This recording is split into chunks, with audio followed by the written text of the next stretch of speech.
pihak Ferdy Sambo dan Richard Eliezer saling menuding bohong setelah terungkap sejumlah fakta di persidangan. Pihak Ferdy Sambo dan Putri Chandrawati menuding Eliezer berbohong melihat Sambo menggunakan sarung tangan. Pihak mereka pun mengatakan Eliezer membawa stair ke atas ke lantai 3 rumah pribadi Saguling pun terbantahkan karena tak terlihat di CCTV. Sementara pihak Eliezer menyebut CCTV yang diputar dan diteliti penyidik telah tercecer, sehingga sejumlah peristiwa tak terlihat termasuk ketika dirinya membawa stair ke atas. Sebelumnya Eliezer juga menuding Putri Chandrawati berbohong karena membantah pernah merencanakan skenario bersama Ferdy Sambo di lantai 3 rumah Saguling. Sementara itu, pakar hukum pidana dari Universitas Trisakti Abdul Fikar Hajar menyampaikan bahwa saat menjalani persidangan seperti di sidang Ferdy Sambo CS, saksi tak boleh berbohong. Hal tersebut menanggapi soal saling tuding memberikan keterangan palsu pada sidang pembunuhan berencana Nofriansyah Yosua Huta Barat alias Brigadir C. Menurut Fikar, pasal 174 KUHP sudah mengatur bahwa seorang saksi tak boleh memberi keterangan palsu. Meski demikian, hal tersebut menurut Fikar bisa membuat hakim untuk menghentikan perkara inti dalam persidangan. Fikar Hajar mengungkapkan kesaksian palsu dianggap melanggar pasal 220 KUHP. Saksi tersebut akan divonis hukuman 1 tahun 4 bulan. Sejalur dengan Fikar Hajar, pakar hukum dari Universitas Islam Indonesia Muzakir mengungkapkan diam atau tak tahu meskipun bisa bicara dan tahu dan mengetahui adalah hak terdakwa untuk bersikap. Meski demikian, keterangan saksi yang dapat dipidana adalah keterangan yang diberikan di bawah sumpah.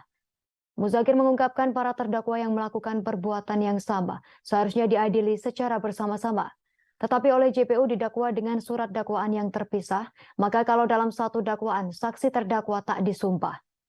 Terkait materi keterangan saksi yang juga terdakwa, esensinya adalah mengklarifikasi atas isi keterangan saksi lain, barang bukti, dan alat bukti lain.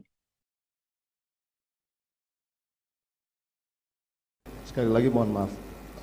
Kemudian terkait tanggapan kejadian di Magelang yang tadi ahli menyampaikan bahwa tidak mungkin itu terjadi, saya pastikan itu terjadi dan tidak mungkin akan saya berbohong masalah kejadian tersebut karena ini menyangkut istri saya.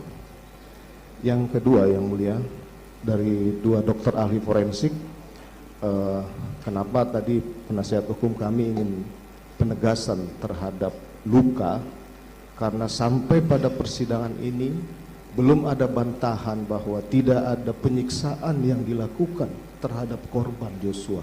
Sekali lagi saya terima kasih, semoga seluruh yang mendengar ini sudah bisa menyampaikan bahwa tidak ada penyiksaan yang dilakukan oleh saya ataupun yang lain. Kemudian terhadap ahli digital forensik tadi, dari percakapan saya dengan terdakwa RE itu sudah jelas tidak ada doktrin, ancaman, intimidasi, tekanan, dan saat itu yang bersangkutan berada di Makobrimob.